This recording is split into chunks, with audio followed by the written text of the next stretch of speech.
President Trump speaking at the Saudi Investment Forum in Washington, touting billions of dollars in investments and financial ties between the U.S. and Saudi Arabia. We now go live to NTD's Washington correspondent, Mari Otsu, who's at the White House.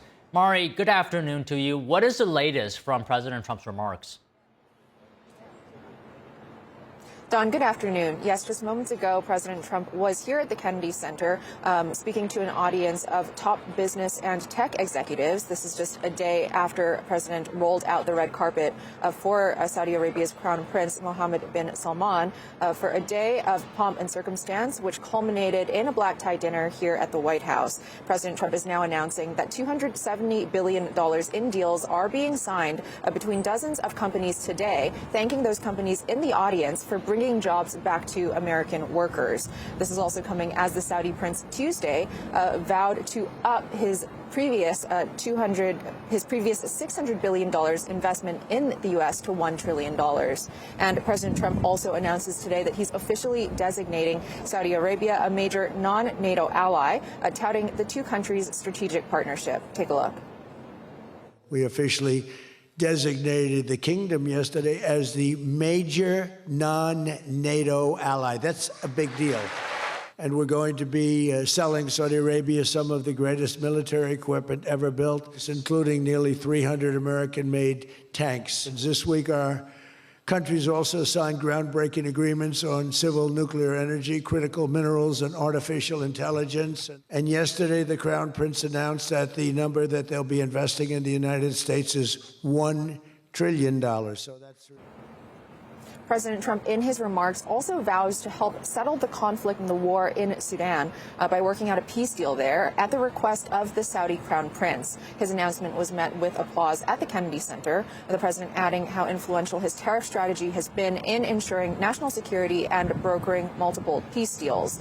Meanwhile, President Trump is ramping up his messaging on affordability in anticipation of next year's midterm elections. And as Democrats have ascribed their recent off-year election wins earlier this month to messaging on affordability, President Trump dismisses Democrats' recent focus on affordability, calling it a, quote, hollow catchphrase instead of serious policy. He adds that he's been undoing damage from the previous administration. Take a look.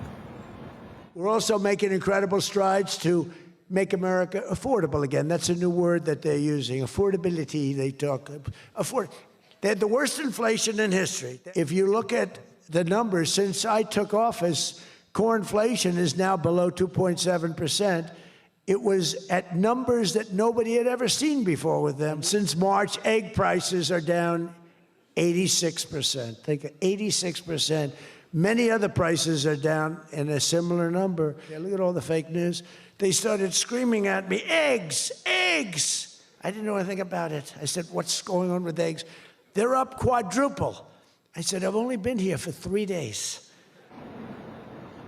Meanwhile, First Lady Melania Trump and Second Lady Usha Vance are in North Carolina today, where they are visiting with service members and military families to honor those who served during the holiday season at the largest Marine Corps base on the East Coast. The First and Second Ladies are also making stops at local schools, where students are presenting their projects on the Presidential AI Challenge, which is an initiative spearheaded by First Lady Melania Trump. Don, back to you. Thank you. President Trump announced that the U.S. will designate Saudi Arabia a major non-U.S. ally. Joining us to discuss is David Wormser, senior analyst at the Center for Security Policy and former senior advisor to Vice President Cheney on the Middle East and strategic affairs. So, David, good afternoon to you. This designation, comes with a number of benefits for Saudi Arabia, like, for example, easier access to U.S. military equipment. I mean, does this signal that Saudi Arabia is now among Washington's closest partners? Well, yes, it definitely draws Saudi Arabia a lot closer after a decade or more of some tense relationships between the United States and Saudi Arabia.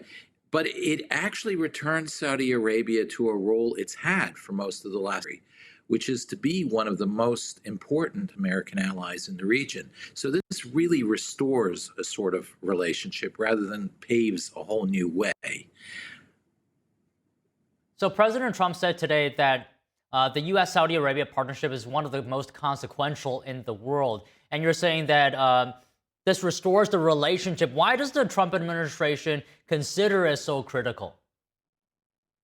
Well, I mean, first of all, just the oil. There's a lot of oil in Saudi Arabia, but Saudi Arabia also holds tremendous influence over several other countries in the region, such as Bahrain and so forth. These countries have major strategic assets, like a naval base in Bahrain. CENTCOM is in Qatar. But we have major assets otherwise in Saudi Arabia.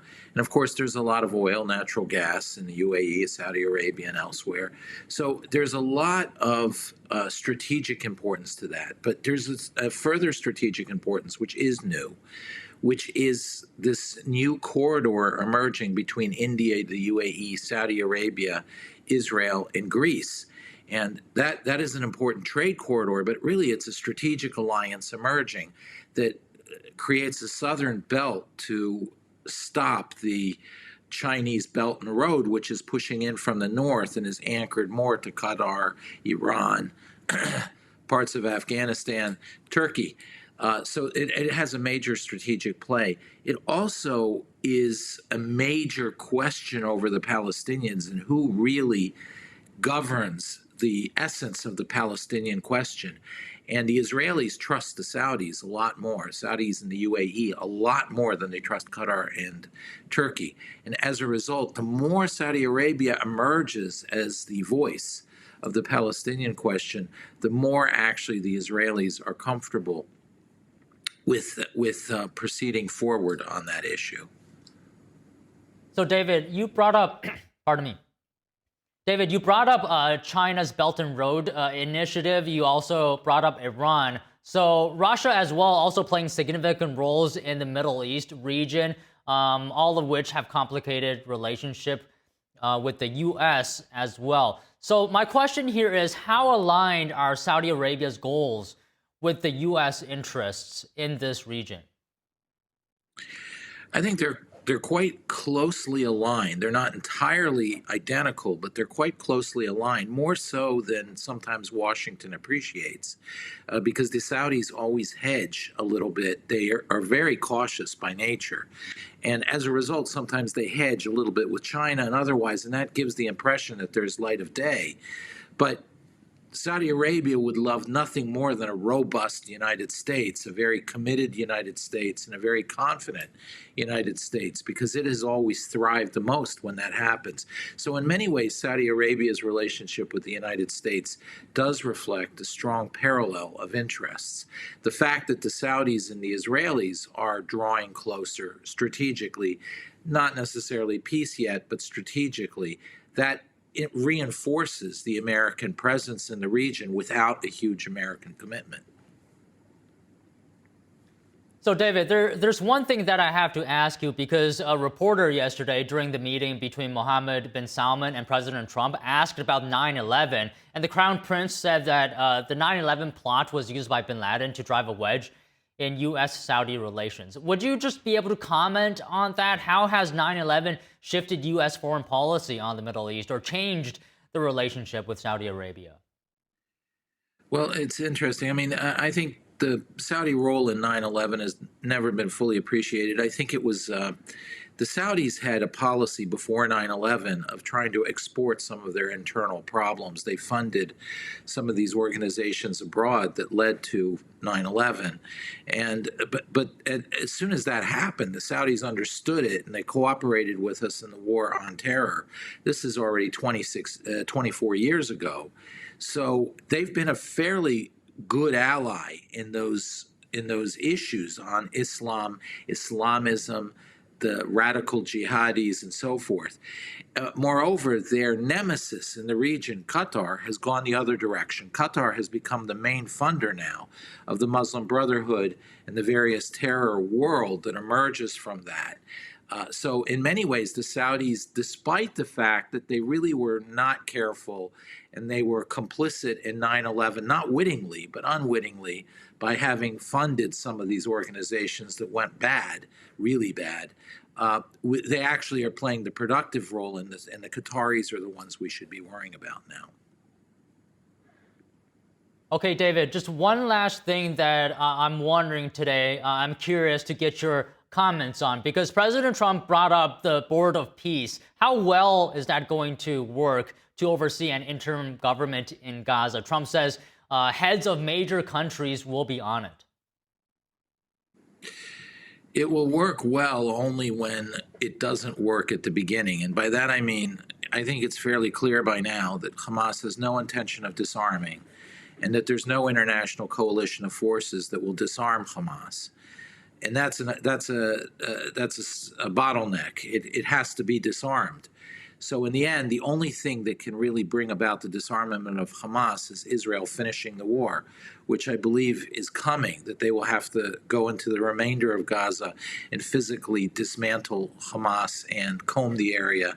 And then the Board of Peace can come in and help really begin to reestablish and rebuild Gaza. And I think the Saudis and others, that's what the critical issue is. They know nobody will go in as long as Hamas continues to exist. It's just too dangerous, and it will always lead to a loss of investment. So it's really a precondition that we have a problem first, which is that the Israelis will be forced essentially to go in violently to disarm Hamas. And then we really have a Board of Peace and a structure where people will send their troops to keep the peace and begin to develop Gaza. Well, okay, David, that should do it for today. Really appreciate you always talking to us. Thank you. Sure, no problem. President Trump says world leaders will sit on a new Board of Peace tasked with guiding an interim government in Gaza. It's part of the second phase of the U.S. brokered ceasefire between Israel and the Hamas terror group. The deal shifts security control to an international stabilization force with a 2-year mandate. The board will oversee security, humanitarian aid, and reconstruction. It will also eventually help transition authority to a reformed Palestinian Authority. Trump, who will chair the board, says major nations want to join, urging Saudi Crown Prince Mohammed bin Salman to take a seat. The UN Security Council approved the U.S. drafted resolution backing the plan, with Russia and China abstaining. Trump called the vote a major step toward stability, saying the board's work in Gaza could grow to wider regions as efforts toward a lasting ceasefire. Congress voted almost unanimously to force the release of more files on the late convicted sex offender Jeffrey Epstein. The House passed the measure with a vote of 427-1. It will soon arrive at President Trump's desk. Here's more. On this vote, the yeas are 427, the nays are 1. 2/3 being in the affirmative, the rules are suspended, the bill is passed, and without objection, the motion to reconsider is laid on the table. The resolution requiring the release of all unclassified records on Epstein was then sent to the Republican majority Senate, which swiftly approved it. The American people have waited long enough. Jeffrey Epstein's victims have waited long enough. Let the truth come out. Let transparency reign. And I urge my Republican colleagues, let the Senate act today. Is there an objection? Without objection, so ordered. The Senate has now passed the Epstein bill as soon as it comes over from the House. The bill could now go to President Donald Trump for his signature as soon as Wednesday. A senior White House official said that Trump plans to sign the bill when it reaches his desk. Trump appeared frustrated about a tension surrounding the issue hours before the vote. As far as the Epstein files I have nothing to do with Jeffrey Epstein. I threw him out of my club many years ago because I thought he was a sick pervert. But I guess I turned out to be right. The president has said he has no connection to Epstein's crimes and has called the issue a Democratic hoax. Former Treasury Secretary Larry Summers is resigning from the board of OpenAI. The move comes after a House committee released emails he had exchanged with convicted sex offender Jeffrey Epstein.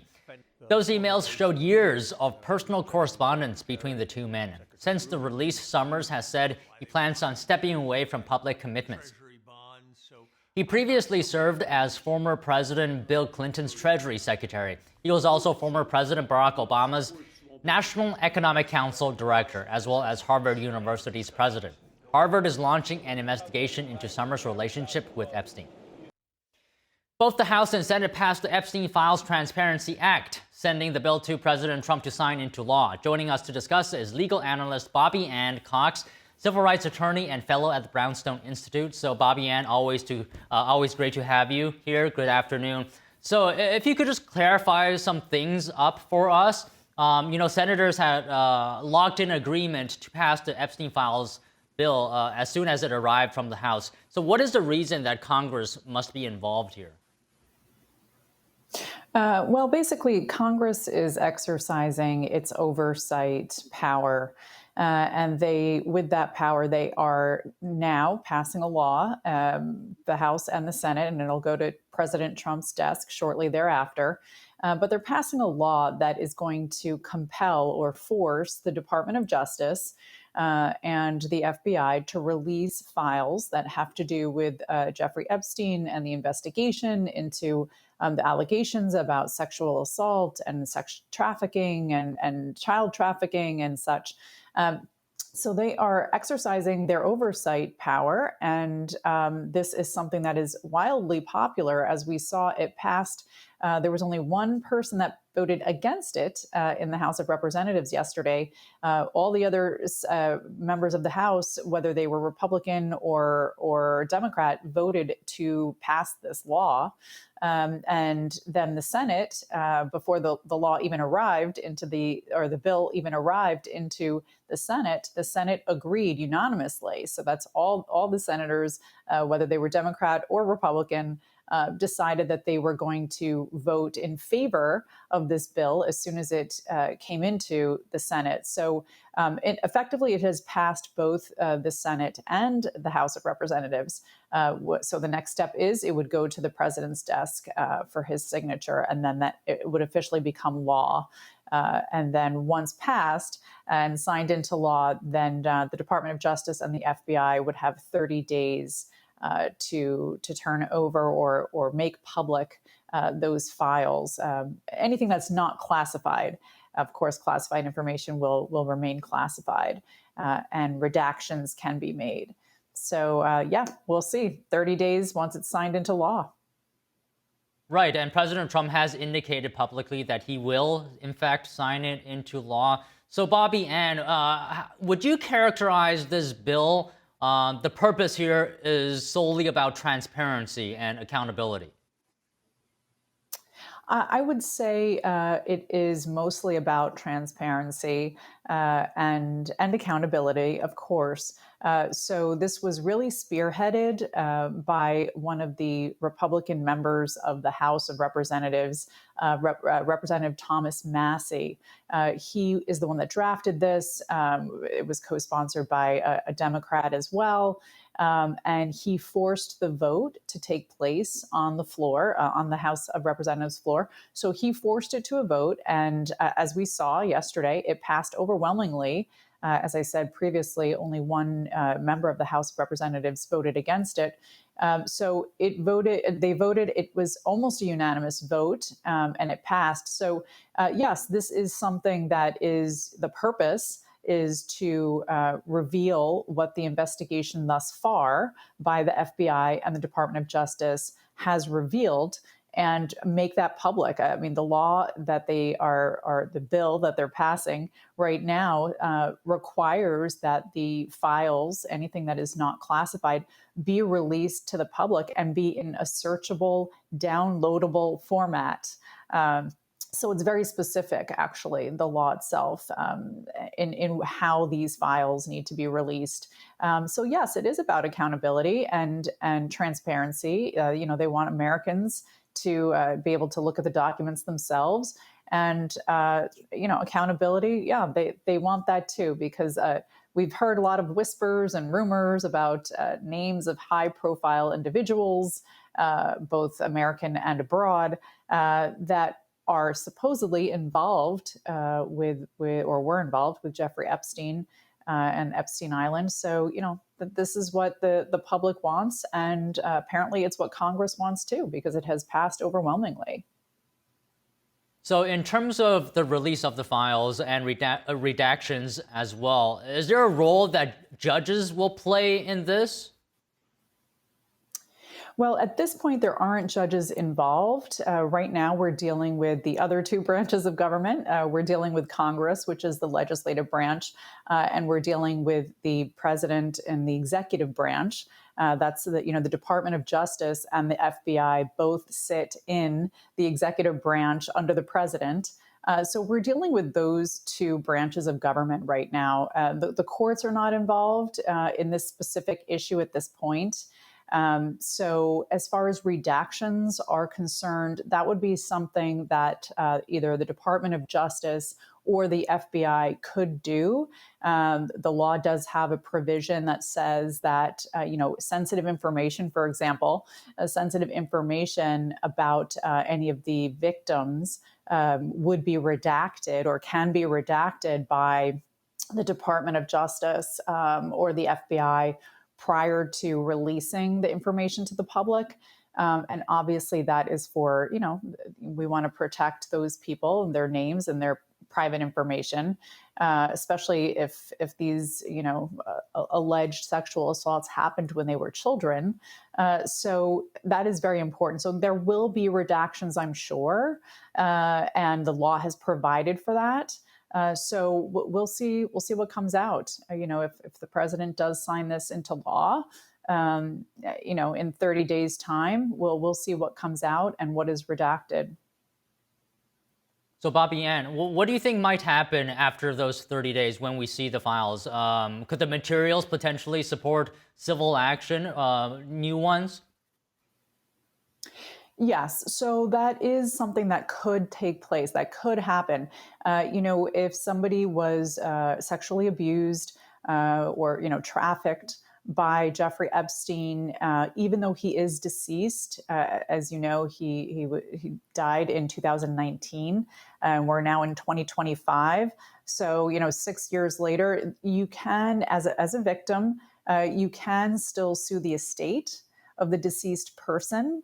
However, you do have to be careful because, you do have statute of limitations that could come into play. And every state is somewhat different in their statute of limitations on how long after a sexual assault occurs that you can file a civil lawsuit against that person or their estate. And and then at the federal level, there wouldn't be a statute of limitations, but, you have to have a private right of action. So it is a little bit tricky because of the statute of limitations. And it depends on the date of death of the accused and the age of the victim. So there are different things that go into that equation.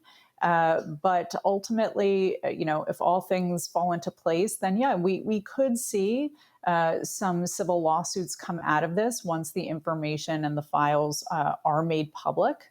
But, there was a compensation fund that was set up by Jeffrey Epstein's estate, and that ran from 2020 to 2021. And in that approximately 1 year time period, the estate had a fund specifically for those who were victims, and they could get compensated from that fund. And of course, they had to sign a release and a waiver saying that they weren't going to sue Jeffrey Epstein's estate or any of his employees and such. And associates that worked for him. So, but yes, there were many people that took many victims that took advantage of that instead of going through the lengthy process of having a lawsuit against the estate. So that was another way that people were compensated. So yes, we'll have to see what comes out if the president signs this into law and see if there are any civil cases that result from it. Well, all right, Bobby Ann, those were just some things I was wondering today. Thank you for speaking with us. Yes, thanks for having me on. Illegal aliens smuggled into the United States as part of their logistic workforce. When people are smuggled into the U.S., they must pay a fee to the cartels in order to gain safe passage. In our area, most illegal aliens are smuggled into Houston for transport across the eastern half of the United States. Once in Houston, they are given the final amount that they owe the cartels and their contractors for being here. From there, the illegal aliens end up in various forms of indentured servitude across our nation. However, as part of that obligation of the cartels, these people have to be willing to provide labor and other services to pay off their final debt. We've interviewed many illegal aliens who have been smuggled into Texas during our investigations. What we found is that some will pay off the debt with money over a period of 8 to 13 years. Some will pay off the debt by smuggling other illegal aliens or drugs into the United States. Some will move illegal aliens and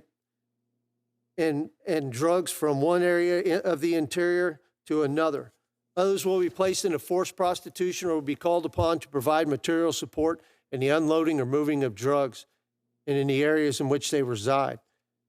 If you think these indentured people can just decide not to cooperate once they are here, that is not the case.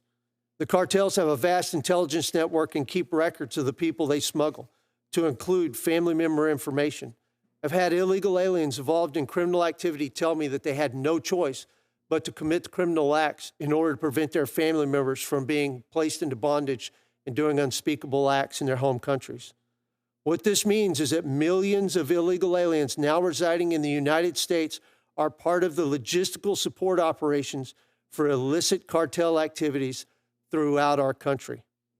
If our goal is to dismantle cartel operations in the United States, we will never be able to do so unless we deny them the logistical capacity to conduct business in a manner that generates an acceptable stream of revenue to be moved from the United States into their home countries.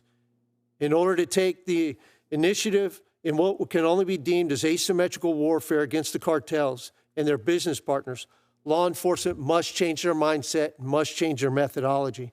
We must look at what we have been doing in the past and ask if the billions of dollars we have spent are accomplishing the primary goals of the missions of the programs implemented.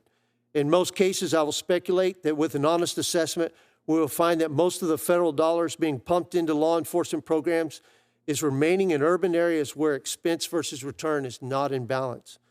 According to ICE.gov, as of November 14th, 2025, there were 1,167 local and state law enforcement agencies in 40 states that had signed memorandums of agreement for at least one of the 287G programs. Only 605 of those agreements are for the participation in the task force model, which is a model that allows local and state law enforcement to conduct field immigration enforcement under the supervision of ICE, with more than 18,000 local law enforcement agencies in the U.S., 605 agencies assisting ICE in the field is insufficient to hinder. A Senate Judiciary Subcommittee is holding a hearing on border security and immigration. Let's take a look. South Texas County, about halfway between Laredo and Houston, as the senator said. I'm here to discuss the current situation with regards to law enforcement and the enforcement of the laws, and more specifically, the implementation of the 287G task force model and the need to expand the program and change our model of conducting law enforcement operations across the United States of America. Here's why these efforts are important to the future of our nation and the safety of our citizens. While illegal immigration has been a historical issue along the U.S.-Mexico border, this changed more than a decade ago when the cartels seized control of the border regions of Mexico and changed their business model to include smuggling of people, the profit margin of the cartels. And you were just listening to a Senate Judiciary Committee hearing on border security and immigration, and a Texas sheriff talking about how Mexican cartels have been forcing migrants into illegal acts. Joining us is Ammon Blair, a senior fellow at the Texas Public Policy Foundation. He specializes in border security and immigration policy with over 2 decades of experience as a U.S. Border Patrol agent and U.S. Army officer. So Ammon, thank you for joining us again. It's always a pleasure to speak with you. So you just heard what the sheriff said. I'm wondering if you have any initial thoughts. Sure. Actually, Sheriff Boyd is one of my close friends. I'm actually an advisor to his Operation Lone Star Task Force here in Texas. where he created a task force to do exactly what he's talking about in Congress right now, and that is to go after the Mexican cartels and their vast networks throughout the state. Nothing was being done about their vast networks that he's discussing under the Biden administration. And so you have a sheriff taking it upon himself to create a task force, and that includes federal partners like HSI, FBI, DEA, ICE, Border Patrol, to include almost 60 other law enforcement agencies across the state to go after all these networks. So what he's describing here is 100% correct. When we originally saw the waves of caravans under the Obama administration, like in 2014, the cartels realized that this is a golden opportunity for a new revenue stream, meaning that always at the border, it was run by smuggling organizations. Now the cartels saw this is their opportunity to take over these operations from these smuggling organizations, use them as contractors and subcontractors, and then create an entire slave system inside the United States, along with their already controlled supply chains throughout the U.S. And really, that's what we saw. And so 100% what he's saying there, that now that the illegal aliens, when they come across the border, are now indebted to the Mexican cartels, they must work off that debt, where if they work under the table for large corporations, or they work with the Mexican cartels in their illicit operations. Regardless, we have now allowed the largest American slave trade system to operate under our noses. Do you know what the Trump administration right now is doing to break up this operation? Yeah, so right now it's the 287G program, what he's actually testifying on. That's why he's there. He was asked to be there and speak in Congress and testify on the validity of the program that we currently have in our immigration enforcement arm for state and local law enforcement to work hand in hand with federal immigration authorities. And so that's what he's there to talk about, that immigration, you cannot separate immigration enforcement now with counter cartel operations. They are one and the same. The cartels control almost a majority of the vast diasporas throughout the United States of foreign nationals, whether that's a cartel from Venezuela like Trinidad or Cartel de Sons, the Mexican cartels, or even the triads that have direct access to the CCP. Regardless of the diaspora of the foreign national, regardless of what it is, they are under the control of an adversarial state or non-state actor. And so now you can no longer separate immigration enforcement on the interior from any counter cartel operations or counterterrorism operations inside the United States. So I also wanted to talk to you today about the border and ICE as well. On the border, Tom Homan said that under Trump, America has seen the most secure border in the country's history. Can you just comment on this compared to the previous administration, how fast this turnaround on border security has been and the speed at which this has been achieved? Really, it was starting on day one.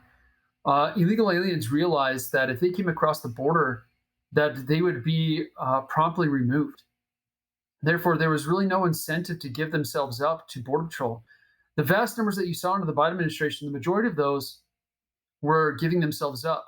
Now, we did have what we call runners, which would run to the left or right of these large groups to try to get away from Border Patrol as we were dealing with these mass numbers.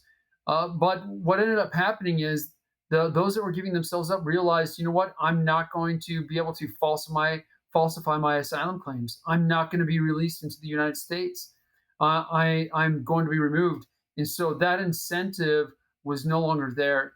And so that's why the numbers have completely decreased. Now, what we are seeing on the southern border is still incursions. We are still seeing massive incursions in Texas. You can see that daily on our Texas DPS Twitter page. It's going to be under, Alberto Olivares. He has a Twitter page that shows DPS troopers constantly in bailouts, conducting border operations with state and local law enforcement, to include sheriffs, showing that there are still gotaways, that we still don't have complete operational control of the border. But we do have is what we don't have is the mass numbers that we previously did. Okay, so is it possible to get incursions down to zero? Because President Trump has talked about that number, that there has been zero entrances into the United States. But from what you're saying, there are still incursions. How do we get that to zero? Yeah, great question. First and foremost, we must obtain domain awareness. We still do not have 100% domain awareness on the border. That means we still don't know who, what, where, why, how, or when anything is coming across completely across 100% of our border. Now, the U.S. Northcom has taken over a majority of the border from California to El Paso and created a national defense area. However, that does not exist in Texas. It's very limited. You have a little over 60 miles in El Paso. You have some miles in the Rio Grande Valley area along the Rio Grande River, but the rest of it is still wide open. And that is because our border in Texas is about 95% private property.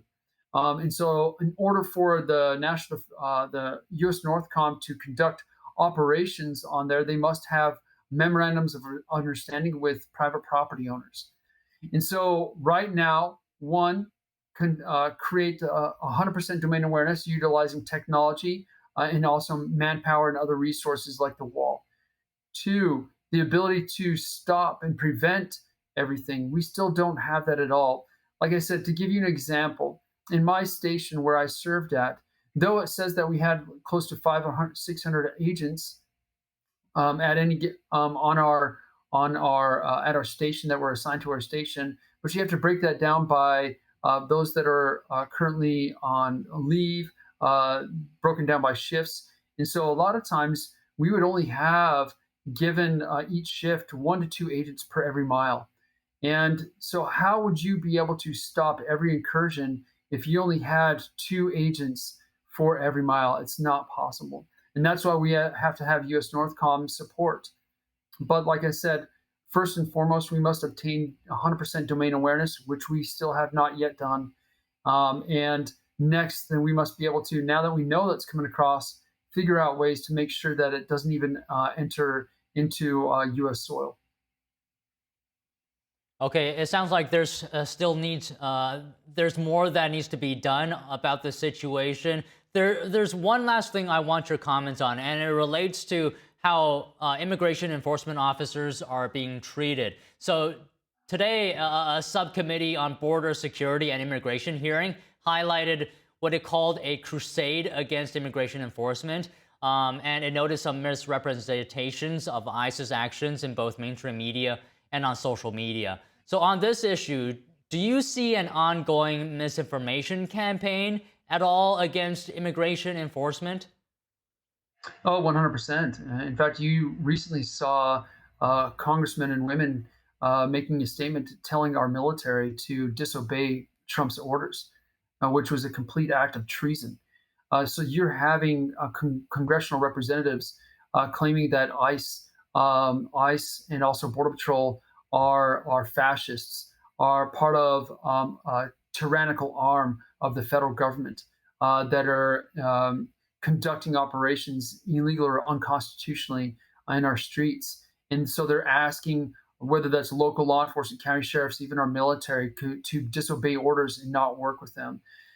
You're also seeing even Mexican President Sheinbaum telling their Mexican citizens within the United States to rise up in our streets.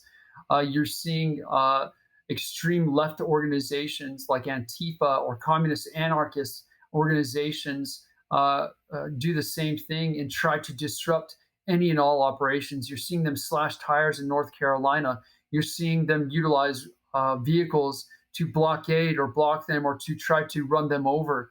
You're seeing a whole of society approach to go after ICE and Border Patrol. But at the end of the day, ICE and Border Patrol are representatives of the federal government protecting us as citizens and the whole idea and concept of citizenship. They are at the front end of this, and that's what this is.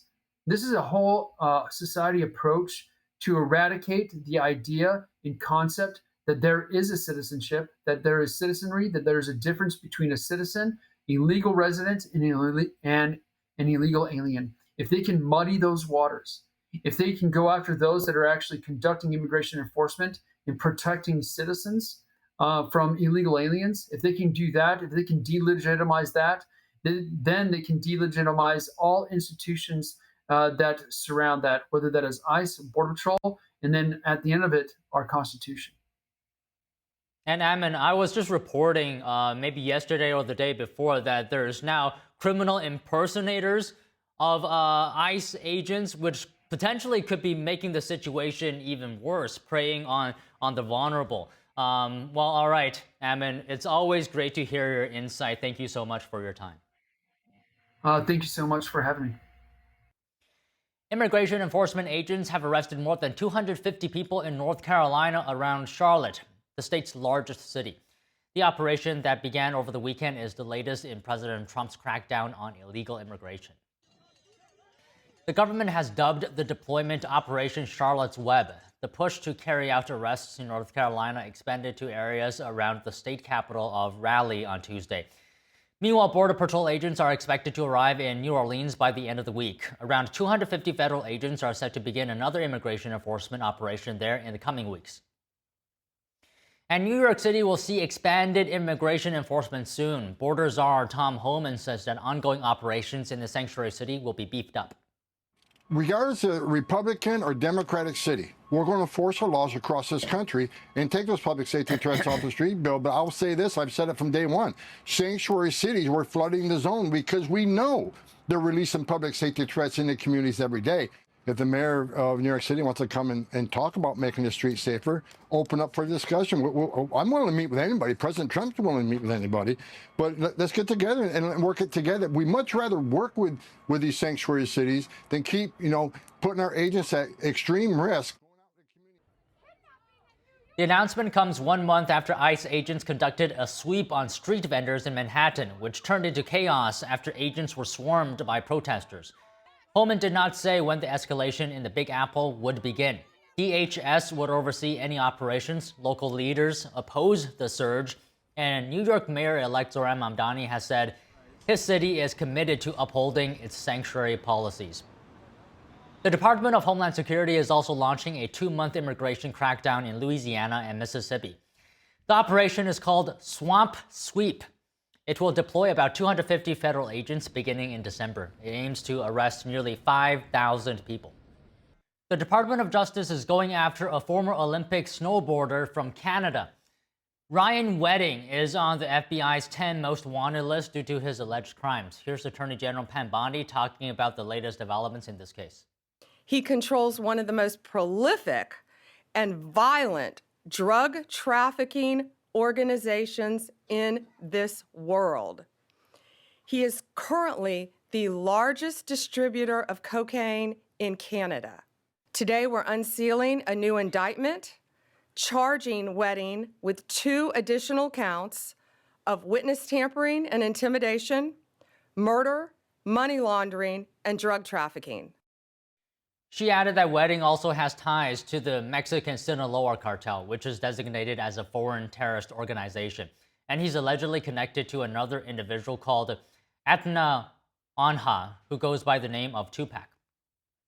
Canadian Broadcasting Corporation reports that Anja appeared before court yesterday. He's facing charges related to a murder and cocaine trafficking. According to the outlet, the exact details of the charges against him have been sealed. Attorneys for former FBI Director James Comey appeared before a federal judge in Virginia today to ask for a dismissal of what they call a selective and vindictive prosecution by the Trump administration.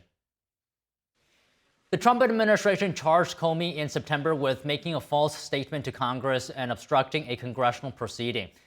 Comey's attorney accused the Trump administration of signaling out his client because of the president's personal criticisms.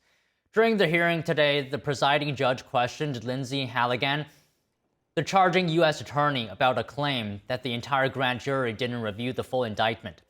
Comey's attorney had accused the government of altering the indictment after the jury declined to approve 1 count.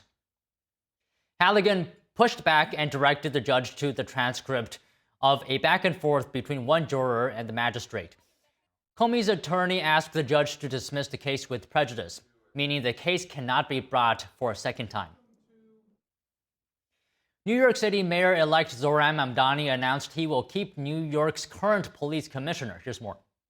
During his campaign, he pledged to keep Jessica Tisch in the role. She is seen as being at odds with Mamdani's views on policing. Democrats who would otherwise not have supported his campaign gave their backing because of his vow to retain Tisch. Mamdani's critics fear his past views on police could lead to policies that allow crime to grow. But Tisch's time leading the police department under Mayor Eric Adams has led to a significant drop in murders, though felony assault numbers are the highest they've been in at least 24 years. Tisch opposed New York's 2019 criminal justice reforms, seen as creating a soft on crime situation, while Mamdani wanted even more of the same kind of changes. Billionaire activist Tom Steyer has entered California's race for governor. The Democrat and former presidential candidate will compete against several contenders. Incumbent California Governor Gavin Newsom is prevented from running due to term limits. Several Democrats are running to take his place, including former U.S. Representative Katie Porter and former Health and Human Services Secretary Javier Becerra. Steyer is the co-founder of Beneficial State Bank, a nonprofit community development bank. The Democrat is also the founder of Next Gen, a youth voter engagement organization. According to Steyer's campaign website, the billionaire is running on a platform of housing affordability, campaign finance policy, and education. The Trump administration is moving ahead with major structural changes to the Department of Education. Officials say the steps will reduce bureaucracy, but critics argue the changes could create risks for students. Here's more. The Department of Education says it's preparing to ship several of its core programs to other federal agencies as part of an effort to dismantle the department and reduce federal spending. According to a press release, one of the most sweeping changes involves moving more than $30 billion in federal education grants to the Department of Labor, which would also take on a larger role in overseeing K-12 programs. Education programs serving Native American students will be transferred to the Department of the Interior, which the administration says will become the key point of contact for tribes and students. International education and foreign language programs will be shifted to the State Department, which the administration says is better placed to streamline funding, improve data collection, and advance national security interests. Childcare programs for parents in college and oversight of foreign medical student accreditation will be reassigned to the Department of Health and Human Services. Secretary of Education Linda McMahon told Fox News yesterday the restructuring is part of an effort to break up Washington bureaucracy and return control to states and local leaders. And the announcement really follows the plan that President Trump has had since day one, and that is returning education to the states. He fully believes, as do I, the best education is that's closest to the child and not run from a bureaucracy in Washington, D.C. McMahon said the Department of Education will continue to fund, manage, and oversee the programs it is transferring to other agencies. She called it a test run to see if they will function more efficiently this way. The administration calls these moves interagency agreements and says they are allowed under the Economy Act. During his campaign, President Trump repeatedly vowed to close the Department of Education, arguing that authority should return to the states. But that's a decision the administration says it's ultimately up to Congress. McMahon on Tuesday questioned the necessity of having a Department of Education at all, saying the recent government shutdown had no effect on students and teachers. The Federal Department of Education furloughed 90% of its staff. And what happened? Nothing. Schools stayed open. Students went to class. Teachers got paid. The shutdown proved our schools don't depend on Washington bureaucracy to function. The restructuring has already triggered sharp backlash from Democrats. Senator Elizabeth Warren described the announcement as part of an assault on public education. Some Republicans are cheering the changes. Iowa Governor Kim Reynolds called it a great step toward eliminating the federal education bureaucracy and ensuring greater efficiency in delivering services to schools. But Republican Congressman Brian Fitzpatrick, whose district includes parts of Philadelphia's suburbs, defended the Department of Education's functions as foundational. He said changing them without congressional oversight would pose real risks to students. With AI chatbots being built onto everyday devices, AI companies are taking steps to address concerns, but lawmakers say additional oversight is needed. In light of some jarring interactions with people, NTD's David Lam has more on a House panel hearing where psychiatrists shared their findings. As artificial chatbots become more available, lawmakers look into the risks and benefits of the products. My goal for today's hearing is to have a balanced, honest conversation about the potential benefits and harms that AI chatbots pose to Americans. On Tuesday, experts testified before the U.S. House Subcommittee on Oversight and Investigations on Artificial Intelligence. Generative AI chatbots are computer programs powered by large language models, LLMs, that simulate human conversation with the user. A new term has been coined, AI psychosis, which describes when a user's interactions with a chatbot lead to distorted beliefs or even delusions.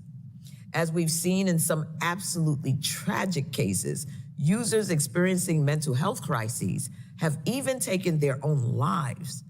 Congress members mentioned that since AI chatbots emerged, these cases have happened after long-term relationships with chatbots. In some cases, the chatbots encouraged or affirmed suicidal ideations. And while there were benefits such as accessibility, the doctors also pointed out current challenges. In another study of women in a war zone, access to an AI chatbot was able to reduce anxiety by 30%, although human therapy was more effective at 50%. However, AI chatbots are not yet ready to replace clinicians or therapists. If I try to do a search or use a chatbot to, plumb more papers in a particular area, I have found that they generally just fabricate the titles and they don't produce outputs that I can rely on for my work. What happens in a lot of research papers now is something called LLM as judge.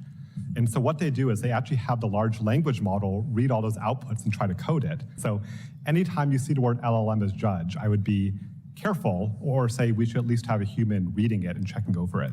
Sensio University reported this year, based on a survey, among the respondents who use AI and self-report mental health challenges, almost 49% use large language models for therapeutic support. Towards the end of the hearing, Congresswoman Kim Schreier urged the public to seek real-life relationships during a time when there's fewer, she says. David Lam, NTD News. Spain's parliament plans to investigate Meta for possible privacy violations. The investigation stemmed from research that found Meta used a hidden mechanism to track web activity. They've revealed how this company, digital platform Meta, the company behind Facebook, WhatsApp, and Instagram, has allegedly been spying millions of users without their knowledge. How? Through a hidden system that allowed them to track their internet activity even when they browse the internet in a private mode or while using a VPN. Spain's investigation into the U.S. tech giant could further sour relations with the U.S. The U.S. has criticized Spain over its failure to meet NATO spending targets and for its friendliness with Beijing. Spain's government said Meta may have violated various European Union laws on security and privacy. The Spanish Prime Minister said the law is above any algorithm or any large technology platform, and said the issue cannot go unpunished. Spain's government said Meta will be called to testify before a lower house committee. The Trump administration has criticized the way Europe has treated U.S. tech companies. Last year, the European Commission fined Meta over $900 million over Facebook marketplace practices. A select committee hosted U.S. leaders in rare earths and magnets today after it released a report on China's dominance and predatory practices in the market. Here's what the chair of the committee, Michigan Representative John Mulinar, had to say. When the Chinese government controls critical minerals, it then has the power to dictate what we say and what we do. This is because if we don't do what they want, they can turn off the flow of critical minerals and cripple our industry. This is not a theoretical problem. The Chinese government has weaponized the rare earth supply chain against the United States. The House committee's report revealed how China has manipulated critical mineral prices for decades. It went on to accuse Beijing of using the minerals as an economic weapon. Today, the committee hosted 3 domestic companies to share their experience and challenges. Neuron Magnetics makes the world's only permanent magnet with no rare earths needed. Lithium Americas is developing the largest lithium deposit in the U.S. And NTD Materials operates the only rare earth mine in the U.S. located in California. Here's what the Chief Communications Officer of NTD Materials had to say about the situation. China's sweeping export controls this year were a significant wake-up call. They disrupted supply chains, triggered factory shutdowns in the United States, and they underscored an important truth. Rare earths may be a small upstream industry worth just tens of billions of dollars, but they underpin trillions in downstream economic activity and millions of jobs. Physical AI, robotics, advanced semiconductors, electric vehicles, blenders, everything. These are the industries that are the backbone of the US economy. This vulnerability created the conditions for urgent coordinated action. The three companies said numerous solutions are needed. This includes addressing China's predatory pricing and establishing true price transparency, streamlined and predictable permitting for projects, and as well rewarding domestic companies who buy domestic materials and magnets. The holiday season is upon us, and Miss America 2026 brought her graceful presence to the Madison Avenue street lighting celebration. It's the kickoff to the 39th annual Miracle on Madison. The long-standing tradition donates 20% of sales from participating stores to support children at the MSK Cancer Center. NTD Sean Marshall was there to capture the moment.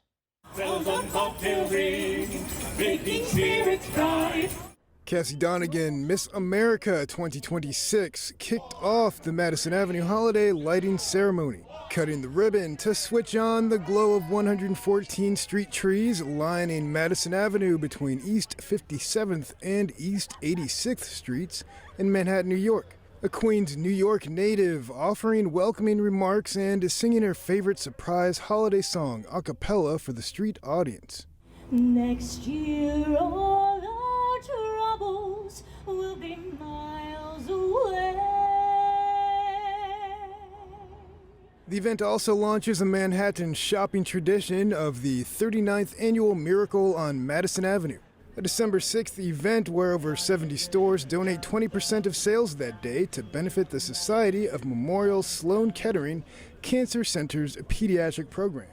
Spend time today at MSK in the pediatric program with some of the patients there, and it was just remarkable being able to see the impact that events like that are taking place on December 6th with Miracle on Madison, the way that those funds really funnel right into being able to provide that quality care to the patients there is just remarkable. Awesome. And anything we can expect to see you in coming up this year? Oh my goodness, all over the place. And if you are in any of the states that I'm in, I would love to see you. So do not hesitate to run up and say hi. I love meeting new people and getting to connect with everyone. It's my favorite part of getting to be Miss America, is connecting and meeting and learning about all of the people across our country. So you can kind of see me everywhere. Just be on the lookout. The Lowell Luxury Hotel donated their time and services to offer everyone assorted hot teas and pastries.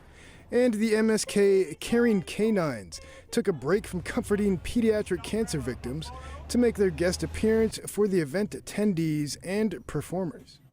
Memorial Sloan Kettering has MSK Kids, which is its pediatric department, and MSK Kids treats over 800 patients with cancer every year. Families from around the world come in to be treated by the extraordinary doctors at MSK Kids and to avail themselves of the cutting edge technology and the clinical trials that are going on. No one really does it the way that MSK Kids does it.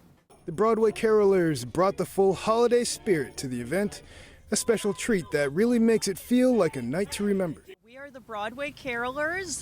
We were founded by Renee Baker in the 90s. I think we just were approaching our 25th anniversary, if not already. Yeah. I think we might be hitting closer to 30 now. I thought this was year 29 by my count. Yeah. This is my 6th year doing it. It's my favorite gig of the year as a singer. The holidays are the best time to get out there and spread some cheer, so that's what we love to do. Saturday, December 6th is the day to shop till you drop on Madison Avenue.